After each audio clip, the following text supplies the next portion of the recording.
And there we are! Oh, hello! Oh, hello! Morgan. Hello, Adam. Adam, you've got such a lovely Mr. Rogers feel about you with your cardigan today. I didn't say that to you before we started. That's right. Dystopian office building. Are you in the City of Glass? Yes, I am. Right now. You are in... I am Lumbra. Whoa, that's okay. the big reveal. We need to unpack that. Wait a minute, I've only got an hour, dude. I'm an artist in LA trying to make a living. I'm mad. So, what are you going to... This makes all the sense. Yes, absolutely. The City of Glass is just secretly Los Angeles. Just Los Angeles. It's just Los Angeles. It's Century City. Actors staring in mirrors all the time. It makes oh my God. Wow, that's too real. Hi, friends. Melodies of Old, Departos, Crapped and Crunch. Thank you for resubscribing. Cerulean Blue. See you all. 2O Mask gifting out subs. Thank you so much. Angel Devilson. You are the MVP. You're amazing. Johnny Valentine. Tiny Misfortunes. Dungeon Speedrun. Hi, friends. Happy Monday. Monday the 13th. It's like a slasher movie, but for office work. No, just kidding. Yeah. I'm saving that idea. No one take that. That's just good. Kidding. Yeah. My buddy's actually made a movie called Blood-Sucking Bastards, which is all about an office taken over by vampires. It's a lot of fun. Nice. I gotta check this out. Comedy. Everybody at home, Dr. God comedy. Good friends of mine. They made Blood-Sucking Bastard. Oh, it had Pedro Pascal's in it. What? Yep. Pedro Pascal. That was when he buried was the lead. Yeah, well, he was at the height of getting known as being the Viper on Game of Thrones. But he hadn't like taken off yet. So my buddies were able to get him really cheap. They also had what's his name? Fern from he was in Dollhouse and no. Dang it. What's his name? He just directed Mass last year. Yes. Blanking. He's a great actor. He's the lead in it. Oh, crud. Yeah. That's a great, and I cannot remember his. He's in great content. I'm gonna IMDb him right now.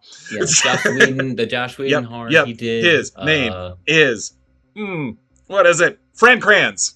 Thank you, Fran. Yes, Fran Kranz from Cabin in the Woods and Dollhouse. He's terrific. You're in this movie? I gotta check this out. Oh, minor role. I was going to do some stunt stuff for him, but the stunt team that they ended up hiring wasn't with my people. So I just did like a featured background role to help him out. All right. Blood-Sucking Bastards. Check it out. Speaking of horror movies, by the way, I'll do a little self-plug at the beginning. My movie Glorious, which you've heard me talk all about, my cosmic horror movie that also happens to take place in a men's bathroom starring J.K. Simmons and Ryan Quanten, is available. Fact, I'm on the set right now. This is the set. That is correct. Don't talk to any voices. just stand up and leave. That's my never mind. But it's available on Blu-ray starting I think tomorrow. But you can find it. It's at Walmart. Did you know this, Adam Slemon? This is a little bit of facts for you folks in the chat as well. Walmart currently sells something like 65% of the DVDs and Blu-rays in this country. I did know that. 65%. Yeah. No joke. Well, it's because they're often located in, like, there's one Walmart in every rural town in America. That's great. And a lot of those places don't have great internet. Mm-hmm. So if they want to watch new stuff, they got to do. That's why Redbox is still a thing. Yeah. I was driving around with my wife the other day, and we saw Redbox, and she's like, "Oh my God, we got to go to Redbox." I'm like, "No, baby. All those movies are on our streaming services. It's for people who don't have good internet or the streaming services that need the Redbox." Very true. Yeah, we were very happy to get on Walmart shelves as well. It's a big thing for your movie. So if you want, we're other places too. You can get us on Amazon. You can buy us any place. But yeah, Glorious. You can find us. I think everywhere starting tomorrow, but I'm hearing we're already on Walmart shelves, so check it out. Winner, chicken dinner, baby. It's not for kids. Yes. Here on the Dungeon Run, we are family friendly. That movie, not so much. Yep. Level 2 hype train, thanks, friends. But yeah, oh my goodness, we've got so much going on. We've got some questions, but last week was the premiere of Kid DM, a show we've been working so hard on for a bit. Adam premiered Tyler Swole, Goliath Life Cleric, another Adam Slemon special. One of my favorite characters I've created in a long time. Tyler Swole. Amazing. So great, so lovable. I think I texted because Jess set a lot of that up. So I think I was texting with Jess constantly. Like every time I came up with something new, I was like, "Hey, Jess's last name? His last name is Swole." Swole. She was like, "Adam, I get it.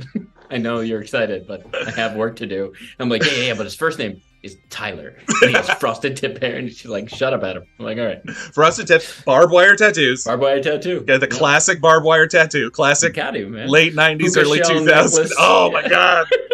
But it's the necklace of fireballs. It's the necklace of fireball puka shells. This is apropos because I was saying, Adam and I haven't actually had the chance to sit down and talk with all of you about character creation. Adam has given us already so many amazing, wonderful characters that I think let's pick his brain about character creation a little bit. So throw your questions in the chat if you can. But yeah, so we're here to talk about Kid DM. We got some Stormborn. We got some Stormborn stuff to talk about. Obviously, we can't just leave things at episode 21. Oh my goodness! And I'll tease this a little bit now. I can't say much, but we announced the Heroes of Bingle reunion a couple weeks ago, and everybody was super excited about it. We haven't filmed it yet, but it's coming very soon. And be on the lookout. We teased this on the Discord. There is going to be a way for you all to interact. It is going to be it's going to be a pre-taped show, simply because with Jeff's availability and travel and everything, we can't do it live. But interactivity is part of what we do. It's been part of involving all of you in the community. So we really wanted to find the way to make it as interactive as possible and as true to what we do as possible. So it wouldn't feel right. I know other things that I'm not allowed to share yet. But I still don't know much. It's tease. Jeff Kanata. He's going to throw some curveballs.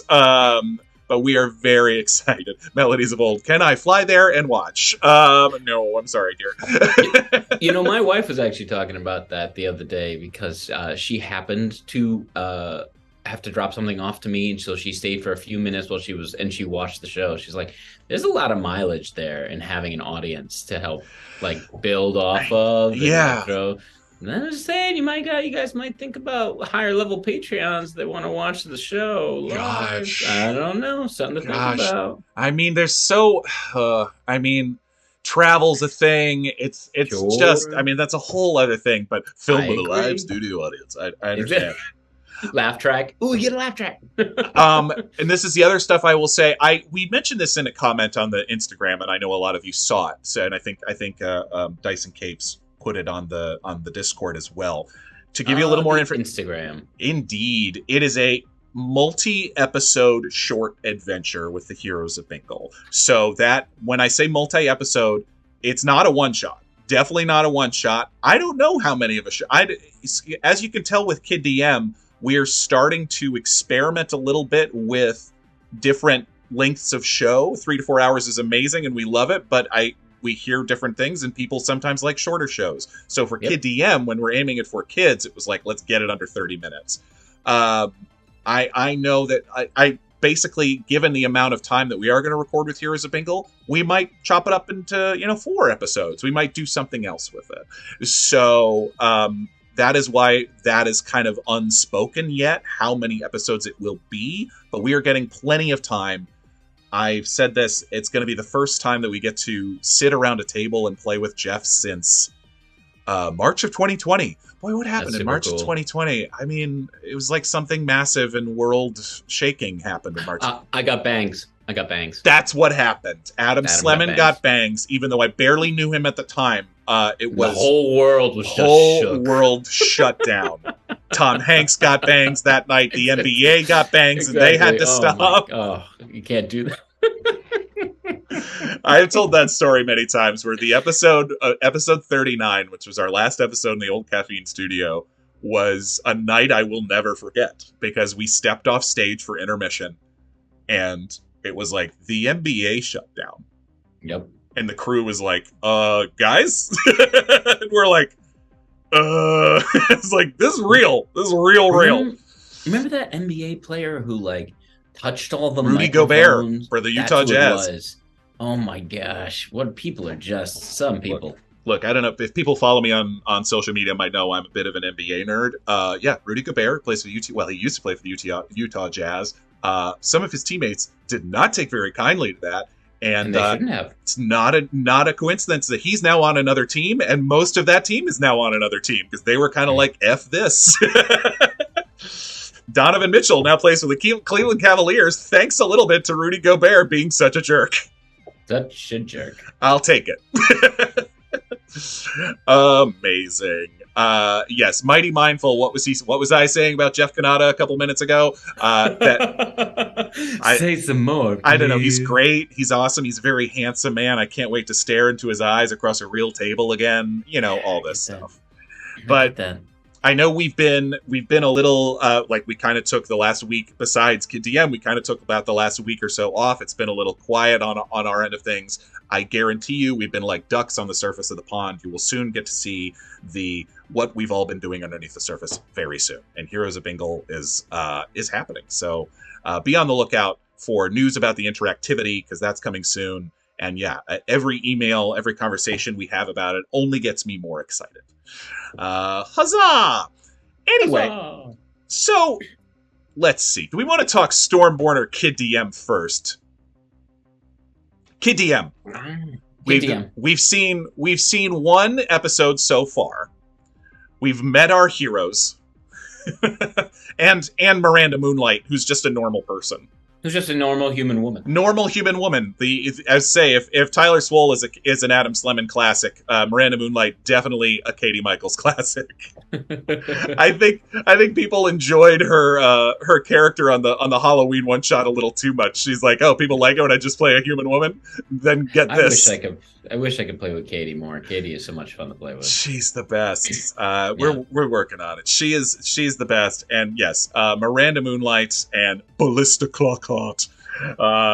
Yes, the switching of Katie's voices between her two characters, seamless. Just only gets more ridiculous as the KTM episodes go. So be on the lookout for that.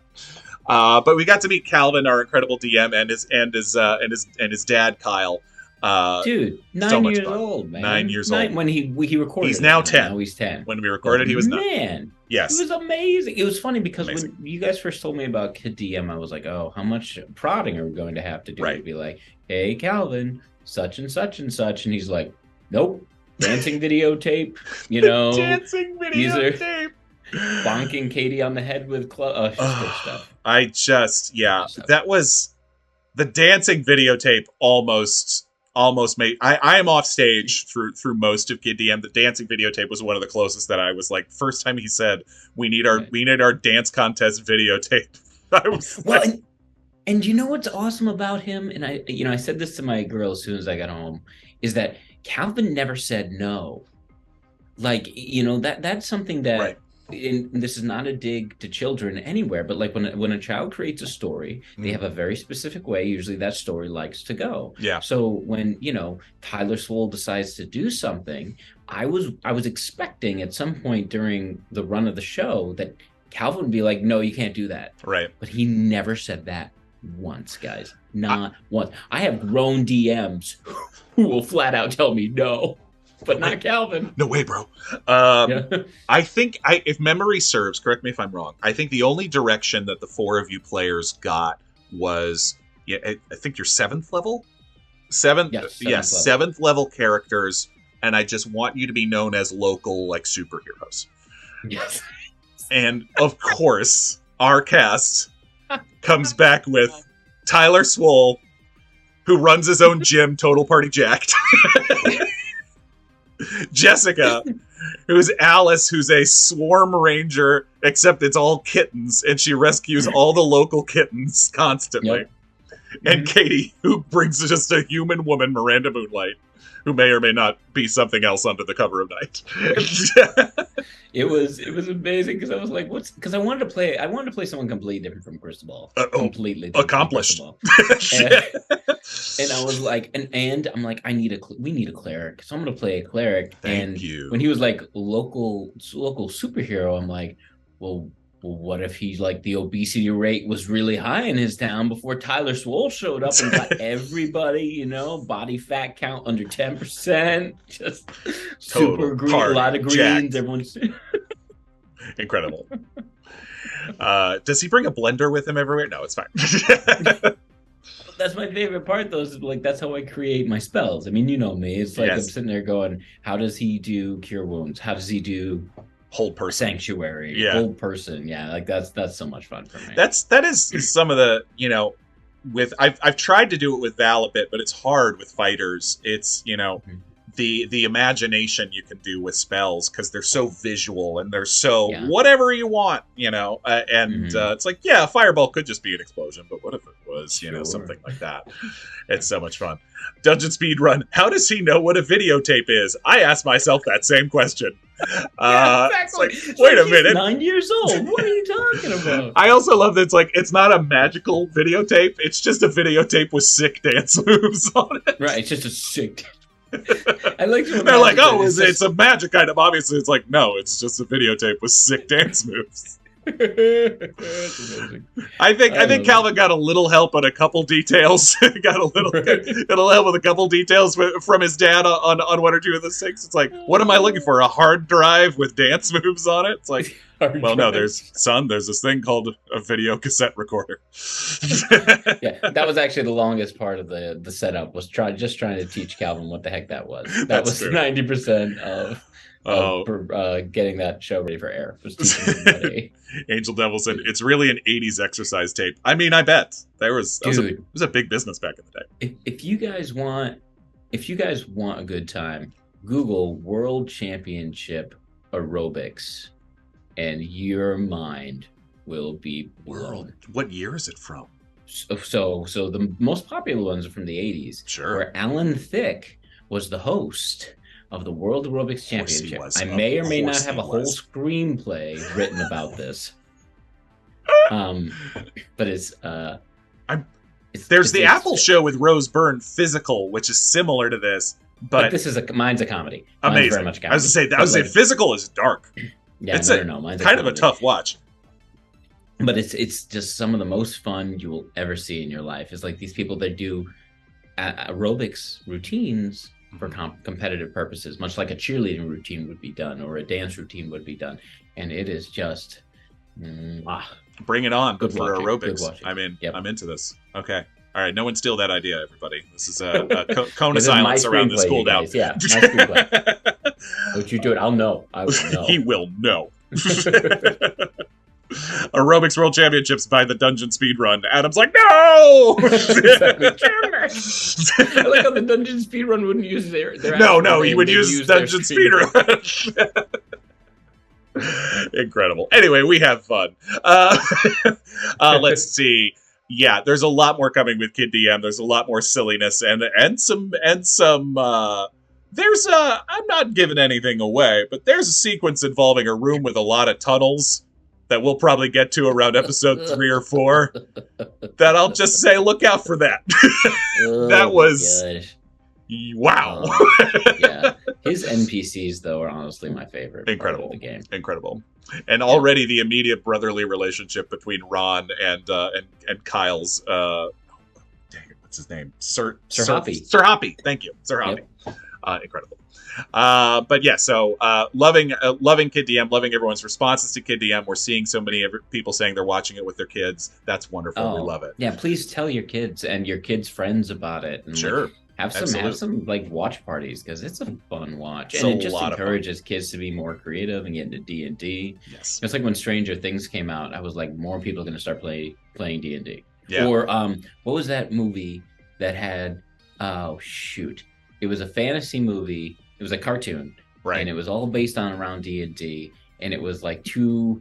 They were like two ogres looking for their dad. Yeah, the Pixar movie is called with movie. Chris Pratt and Tom Holland. Yes. Not Mazes and Monsters, Dungeon Speedrun. That's the 80s TV movie with Tom Hanks. Which is a great movie. Onward. Thank you, Phoenix. Thank you. Phoenix Ablaze. I went and I saw that in the movie theater, and I was walking out, and I heard some kid be like, Yeah. "We have to play D&D," and I'm like, "Yes, you do. Yes, you do. Yes, you do. You go home and you get him dice. You get him dice, father. Do it. You buy him all the accessories. You buy a 3D printer." Exactly. Oh my goodness. But yes, so there's still so much fun coming with Kid DM. Be on the lookout for that. It's a blast. But yeah, we're really excited by the response to that. So Stormborn, episode 21, Cracks in the Mirror. Welcome what to an my episode world of City of Glass, my friend. What an episode. What an episode. Yeah. That fight was not going great, but was starting to turn a little bit. And I was I found it very realistic to play. There, Morgan and Val were a little bit like, "Oh, I had him." Yeah. You know. But see, you say that, but Jess was in that circle. Or I'm sorry, Saint was in that circle, being suspended. Yeah, real bad. There was no saves to get out of that. Right. She was just suspended, and the Yanti was like 5 feet, 10 feet away. I mean, right. Like, and if they got stabbed, yeah, it's that thing of, because I had a hero move. I had a hero move ready to go. Well, I will say this. When you know, and then time stopped and we got pulled into a mirror. when the session before ended for episode 20, I was like coming up with all these things I could possibly do. We were in trouble. All of the things, you know, were like, "Oh, well, I'm going first. So I'm going first. I'm going to do these things." And then Jared was like, "Re-roll initiative." I'm like,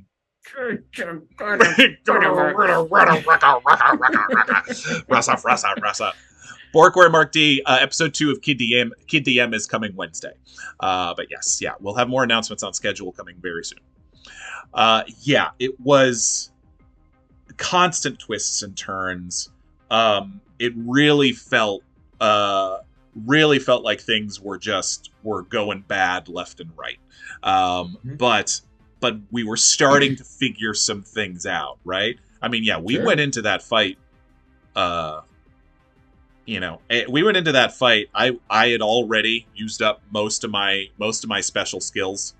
I think I had one of the special, like, metallic dragonborn breaths. That was it. Everything else I'd used. Besides just having the echo and just normal fighter stuff. And we had a couple of healing potions. And I was like, man, we're starting, you know, we didn't even have a short rest, you know, it was like short rest fights versus long rest fights. We had nothing.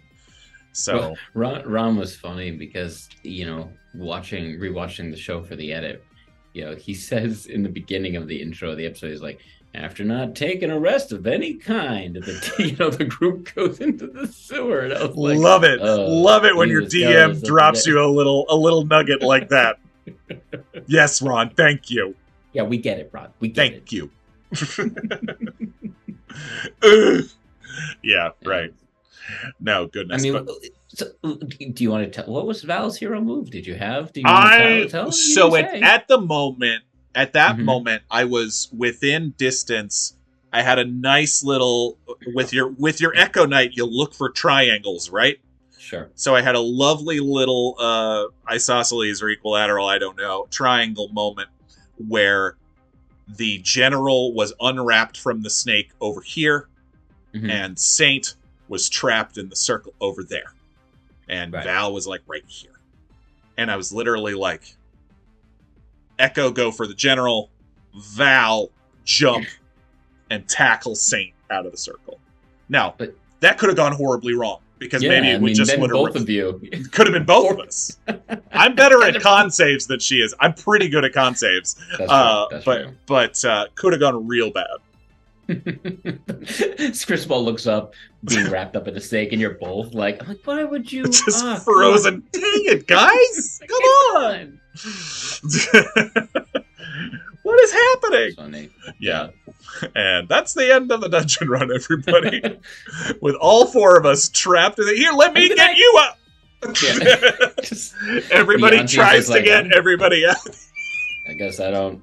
I'm gonna take a 15. I guess I don't need to really be I'll here. come back. These guys are going to be here forever, literally.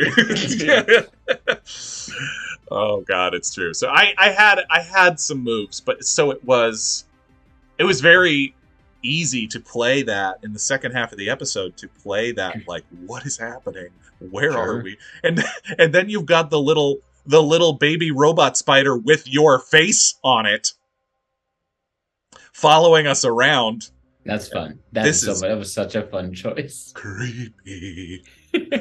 Super creepy. You keep saying, here's the thing, everyone at home. Morgan is a producer of horror movies. So what he's doing right now, because I know what's creepy, and I say that works, that freaks me out. He's jumping to all these horror movie assumptions that aren't necessarily true. You don't know. This could all go very well. I also listened to the descriptions, and I heard small spider that looks like a child because it has Cristobal's face on it. Tell me there's not a scary way to look at that. Come on. Try to put it on me. How dare you? Don't gaslight me. It's a very handsome robot. I mean, the world needs more beauty. Oh my goodness. This leads me to, actually, we have a lovely question from Tapartos. Now that we're talking about the City of Glass, stand by. Tapartos always sending us great questions on Patreon. Love you. Lumbra. Oh, this is interesting, because I actually don't, there's a bit of this that I don't know the precursor to this totally. Oh, Lumbra seems to have learned a lot since the first visit you had.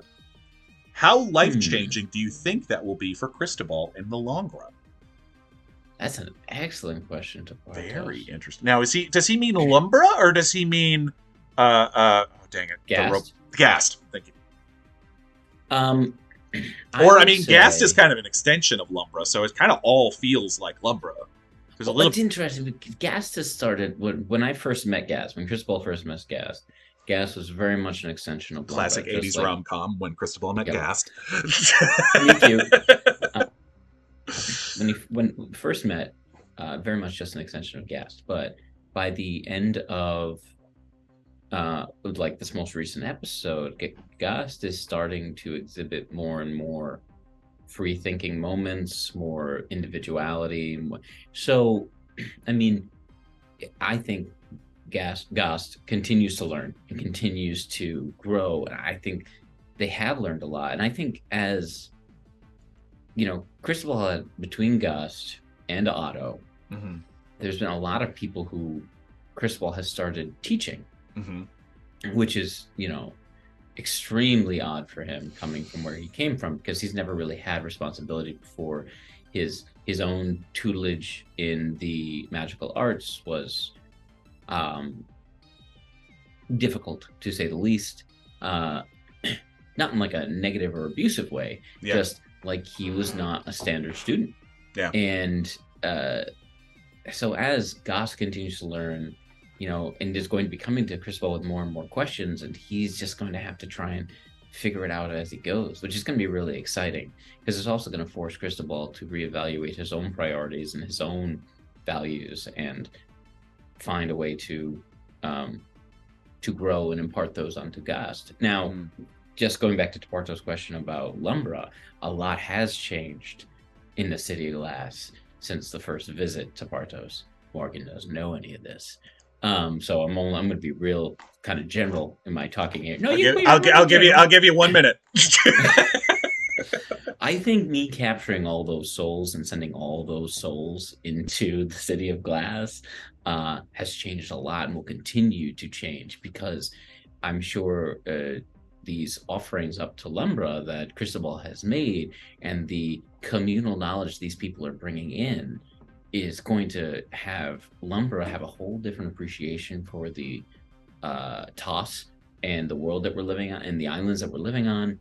And I think it's going to be a lot of fun, because he's going to be able to take the moral quandaries that we're suffering right now, whether it be like, how does he view the Animus versus the people of the South Island, and vice versa, and is he going to then kind of change his own outlook on what progress is and what progress should be? And are the people of the North Island, is he going to view them as archaic, or is he going to view them as super advanced because of all the progress they've made? Like, I am super excited to see what Jared and Ron do with it. I'm also really excited to see the dark side of Lumbra too, which I'm sure is coming. And yes, Morgan is a conventionally unattractive. No, oh no. And that's the secret to winning D&D. Sorry, everybody. You were just like sharing a recipe or something, weren't you? Oh, exactly. Thanks, like, chicken parm. I got a great chicken parm. Oh, nice. I'll listen to that. Very nice. Very nice. Wow, Phoenix Ablaze. I made a face at a certain point because I read Phoenix Ablaze's comment, hoping for the eventual android gain sentience. I mean, the android already has sentience. Detroit become human thing with Gast. Ooh, good ref. That's good freaky. Reference. Good ref. I don't, again, I think everyone's assumption is that Gast is gonna go horror movie crazy and be like, humans are ineffective, must exterminate all humans,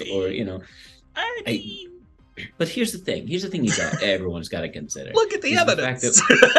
But what we're doing is we're improving Gast's life. Okay. Gast is learning, right?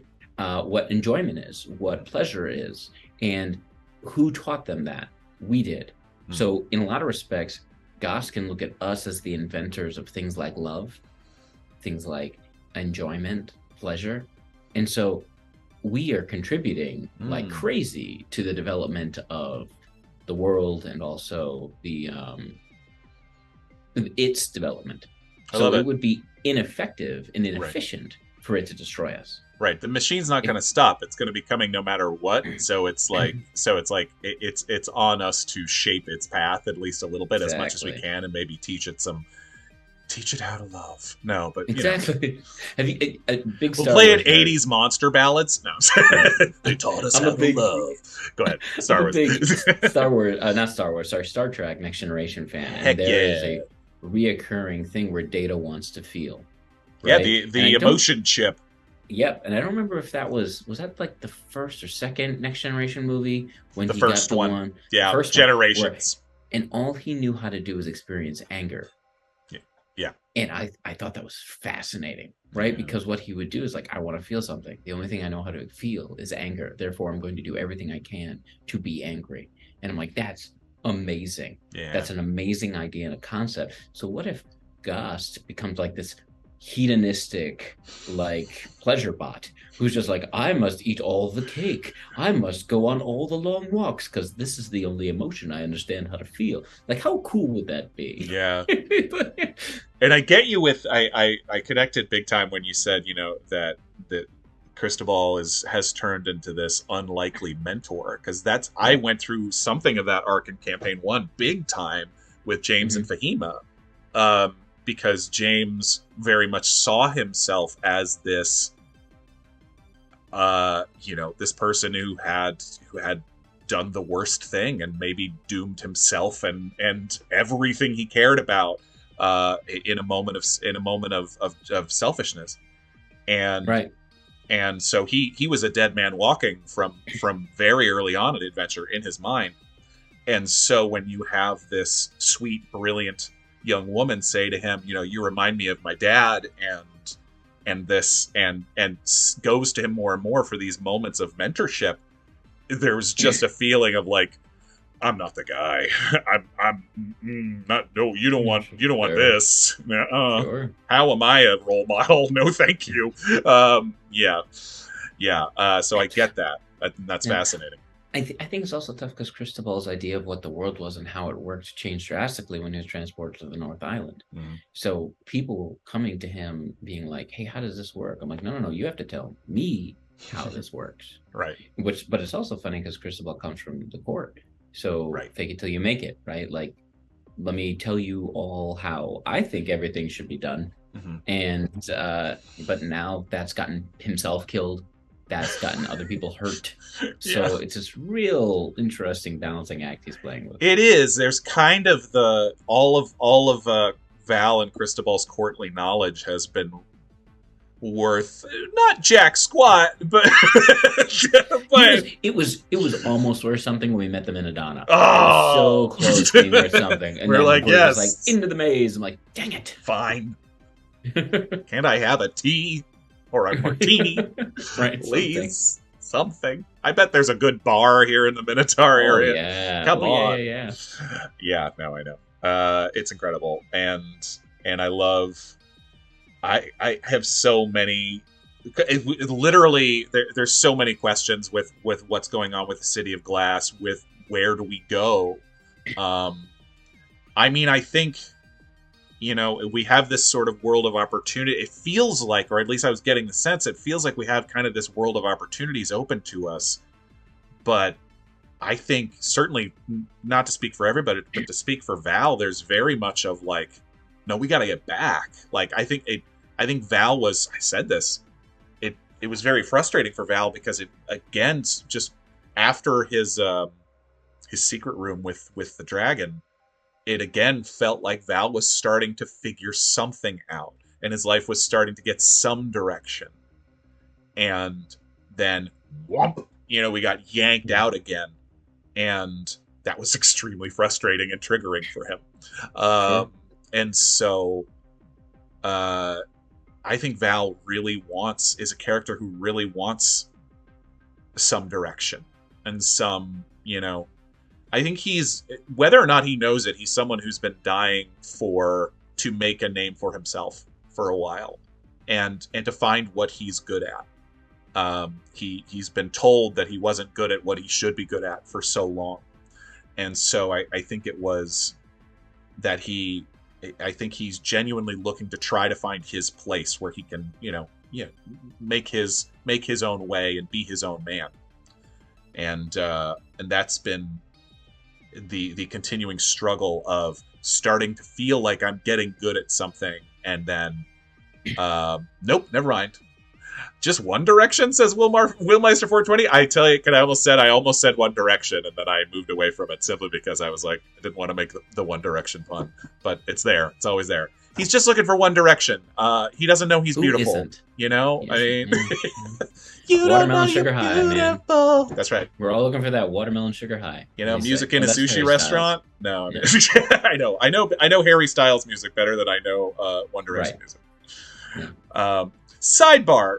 So if you haven't looked at our Instagram yet this morning, much love to the amazing Mandy, your now wife, who shared with us and tagged Dungeon Run in you and Jared playing with Oculus headsets in your living room.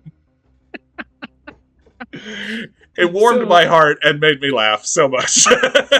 Go to Instagram right now if you haven't seen it yet, folks. I've had an Oculus for some time, and I'm a huge fan of Demeo. And if you haven't played Demeo, I highly recommend it. It's a great game. But Jared was like, Jared hasn't had a lot of time. He's got a baby. Yes. So or a toddler, which is sometimes even worse than a baby. So when he was over a few weeks ago, he tried out the Oculus and he saw how cool Demeo was. He got it for his laptop and then decided to go with an Oculus. And so we'll occasionally play Demeo, but Demeo's a long game. So we're constantly looking for these shorter games. And so he'll come over and we'll just be sitting there like, how about this game? This game looks interesting. That game looks interesting. And I think that's just so he can get out of the house. Yeah. And come to a place where my bar is bigger and there is Facts. Yeah. There's a cute dog running around. Not that his dog isn't cute. Mine's cute. But yeah, so it's like it's a lot of fun to play. Yes, it is a very funny moment my wife caught. She like at the end, I think she whispers, "Friendship." The best. You and you and Jeff Kanata need to talk about VR stuff, because Jeff is a huge VR nerd and has been for years. I'd love to do that. Has been finding the best VR games. I can't give too much of my life to video games or VR or anything because it will devour everything around it. That's the problem, right? It's like That's the problem. Yeah. It's like I love, for instance, playing Horizon 2 or Horizon Forbidden West. I finally finished Horizon Zero Dawn like only a few months ago. My wife and I played through it together. It was incredible. And like having watched The Last of Us, it makes me want to replay both of those games. But sure. 60 hours a game. The depth of storytelling in Horizon Zero Dawn. I was like, oh my God. I was like, Yeah. Wow. And yes, you could do like a quick side mission or something Sure. that take 15 to 20 minutes, but like that's not what you really want to do. You can really blaze wanna, right through if you want. But yeah, but no, you want to enjoy it and like immerse yourself in the world. Wow. Yeah. Yeah, for realsies. Okay. Well, yes. So be on the lookout for announcements regarding Stormborn. We're going to have some more soon. But if you've got any questions, please let us know. But yeah, so yeah, as I was saying, I was teasing earlier, and I think we even got a question. Let's start regarding character creation. So let's go back. Who was it? I want to find it. Crafton Crunch asked us. Always like to know where you start as per character creation. Backstory, race, class, background, or perhaps the voice. Let's start with you, Adam, because yeah, I'm super curious to hear where's your impetus when you find. I honestly, for me, it depends, and it can be so many things. Sure. Yeah, but I mean, for me, it always starts. Okay, it doesn't always start. I've done it a number of different ways. Sure. Let me talk most recently about Tyler Swole. Please. I started with the fact that May he's we a cleric. speak to Tyler Swole. I wanted to start with the fact that he was a cleric. Yeah. And I like making an unusual choice, because it's very easy. It's very easy to be like, I've got healing potions and I've got, turn the dead, holy water, And so I was like, well, what are other forms of health? What are some other forms of health? And I considered for a while being like, well, what if it was like a virologist, like a virologist, like an epidemiologist or something, like a character from Outbreak or something like that. Exactly. Like, oh, that would be fun, right? Interesting. But then because he was like local hero, it'd be a little too real for current times. Exactly. So the local hero, I get so again, I just like playing thematically. Sure. So it's, I will start with the class sometimes, or I will start with the, I guess really the character's wants. Like, what does the character truly want to do? Yeah. Right. And it's very fun to make the unusual choice, the awkward choice, or so personally, I start with what the character wants, and build the character around the class, and try to keep everything thematic. Yeah. Like in the past, I've played. I played a fighter who was a monk, and I really like that idea of like, well, why did this person choose to be a fighter? Like, why did they choose to be a fighter? Oh, this is an old character of mine. He never had an option to be a fighter. He was forced to be a pit fighter. And if he was forced to be a pit fighter, how does that impact how he fights, why he fights, with what weapons he fights, and build the character up from there. And you just give yourself so much ammunition to play with. Exactly. Some of it you might never use, but you have so much stuff in your little carrying case that you can go, ooh, I know how I would cast this spell, or I know how I would punch this guy in the face. And it's funny because I used to say I built it around the voice, and I'm like, that's why you talk the way you talk. I was listening to a podcast about people who ride the rails recently, and it's like modern day hobos, and they call themselves hobos. And you listen to these people, and like, I understand why they sound that way, because they've been on the rails for 20 years, and there's that grit and that gravel in their voice, because they're drinkers, they're smokers, they lived a harsh life. That's why they sound that way, which is why my characters sound the way they sound, because of their lives. Yeah, I think you and I have a similar thing where we like subverting expectations. We like finding, okay, I could play a dwarf battle master, or I could play, an elven wizard or something like that. But I think it's often fun to have something that do something surprising that people don't see. I love just even coming up with a couple layers, and always the question is, am I playing this for a one shot, or am I playing this for a campaign? Because for one shots, I'll go crazy. I don't need to know. There's a lot more I don't need to know about somebody. Right. Whereas I think what you're saying with what does the character want, even a rough idea of a character's arc that you might want to play, or not their arc necessarily, because you don't need to know where it's going. We never know where it's going. But it's good to have an idea of things that your character might struggle with. Sure. I mean, that's really valuable. At the end of the day, just keep asking why. Right? Yeah. It's like, he's a cleric. Why? Yeah. Oh, because he wants to help people. Why? Yeah. Oh, because like always keep asking why. And if you don't have an answer to the why, then you don't have a good reason, and the character won't have a good reason, and it'll feel flat. I'll say, actually, I didn't even intend this. This is extremely apropos for the Oscars last night. Val was partially inspired by Everything Everywhere All at Once. Really? Yeah.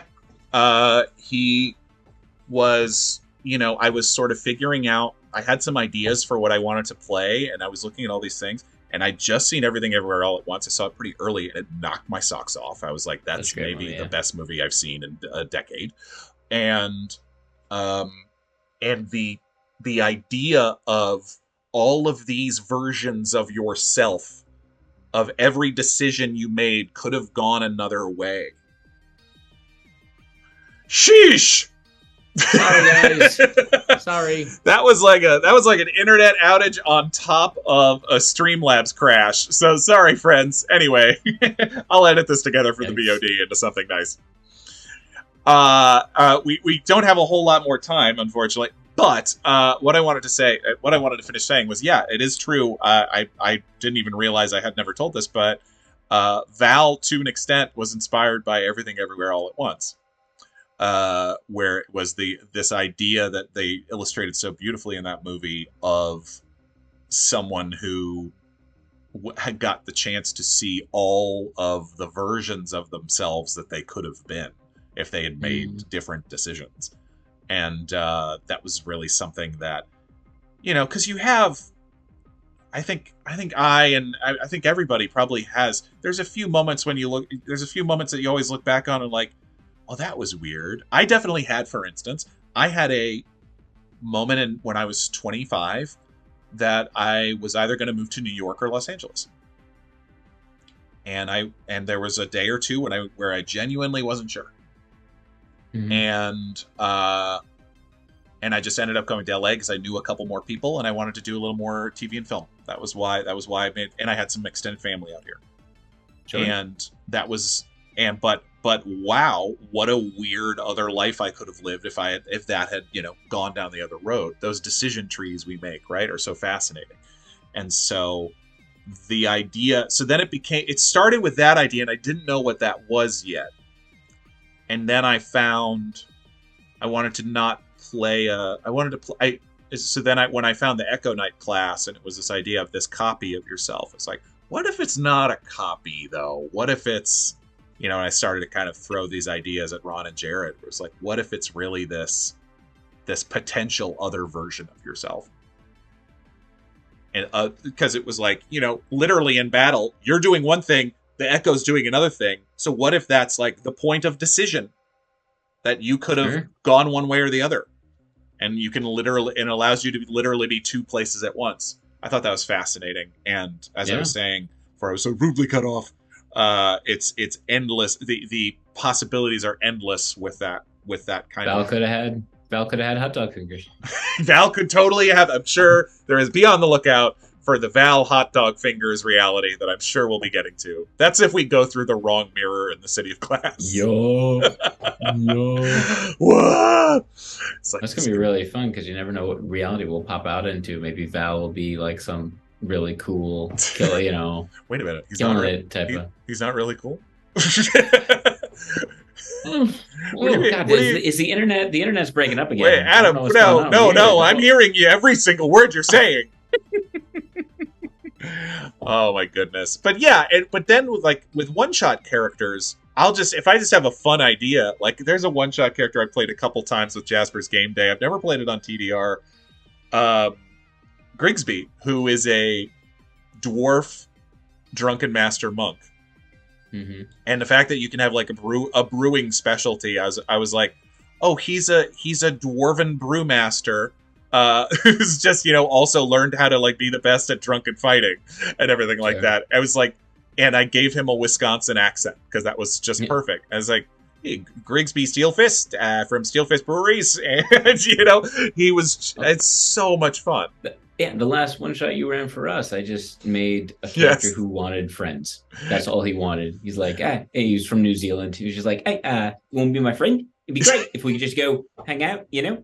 And it was incredible. A lot of fun to play. Yeah, sometimes it's just a voice. Sometimes, yeah, if it's just a one-shot, I mean, but then, I mean, sometimes you can create a one-shot character, and then you can, in the playing of it, unlock a lot more. But if I'm going into a campaign, or at least what I know will be, you know, more than just 2 episodes or something, I'll have a pretty good idea of, you know, the character's arc, or at least a potential arc, you know, like sort of what the journey for them might look like. And then your story is going to go where your story is going to go. And sometimes you can have, you know, 10-page, 20-page long backstories, and sometimes you don't need them. Yeah. At the end of the day. I think I heard there was Brendan Lee Mulligan was talking about once, it was like in a conversation I was listening to, say like, they're real humans who don't have 10-page long backstories. He's like, not everybody has a crazy complicated backstory. Nope. Yeah. It doesn't have to be. It doesn't have to be like, you know, abandoned and as a child, or their parents can still be alive. Yeah. All that's fine. Right. All that's fine. That's absolutely true. Yeah. Mm-hmm. Yeah. Anything as far as Cristobal, what led you to Cristobal specifically? I talked to Jared because I came into the game late and everybody was playing. No one was playing a human, which I thought was fun. The island itself was very strange. Well, not just that, but also very primal. So I'm like, fish out of water would be fun. And so that's what brought me to Cristobal. Because I'm like, well, what is the antithesis of what they've developed? Yeah. And how would someone be who's thrust into that world survive and develop and change and grow? Because I mean, that's when true growth happens. It's when there's confrontation, right? And there's like, you run into a brick wall. It's like, are you going through the wall? Are you going around the wall, over the wall, under the wall? Are you going back the other way? You know, and so that's how I came up with Cristobal. I was just like, oh, everybody's like really suited for this, and I'm not gonna be. I love that.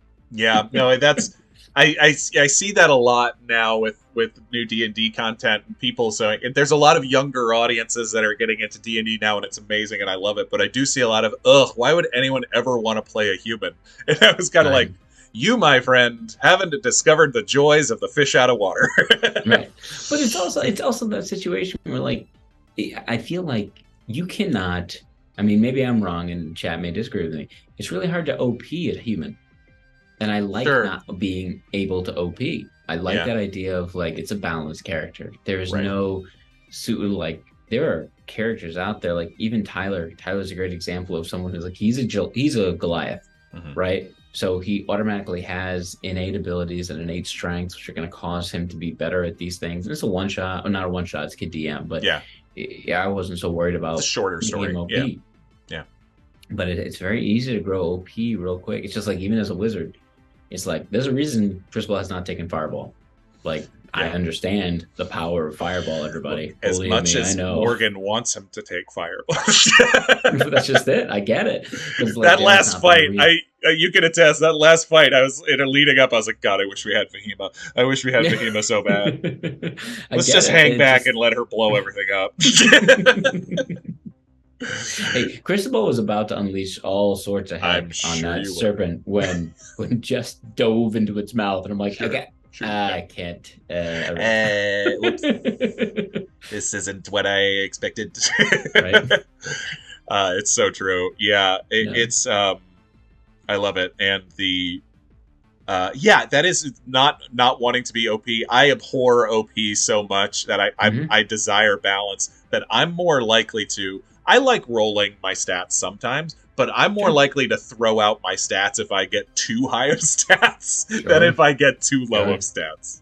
I unless there's a super good reason for me taking a spell, I will never take a spell like Fireball is a great example of just fun. Like, it's like this. It takes some of the fun out of it for me. Unless again, if there is a reason, there's a reason for my character to take it. Cool. Like, for instance, if Otto and Cristobal start working together on developing their spells, and she, and I can start blowing out, because she has, what does she have?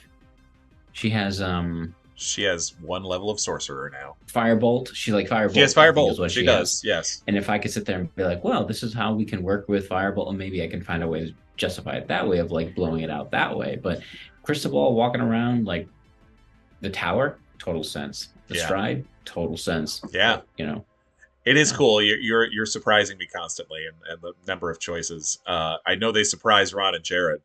They're just sort of like they're having to prep these fights for us, and they're like, "Wait, so what spells do they have? Oh boy, oh man, okay." Yeah. Episode 2, Kid DM's coming on Wednesday, and we got a whole lot more coming up. As I said, be on the lookout for news about how to interact with our upcoming Heroes of Bingle reunion. And whole lots more going on. So, thank you, friends. Have a wonderful week. We love you so much. Humankind. Be both. Be both. Bye.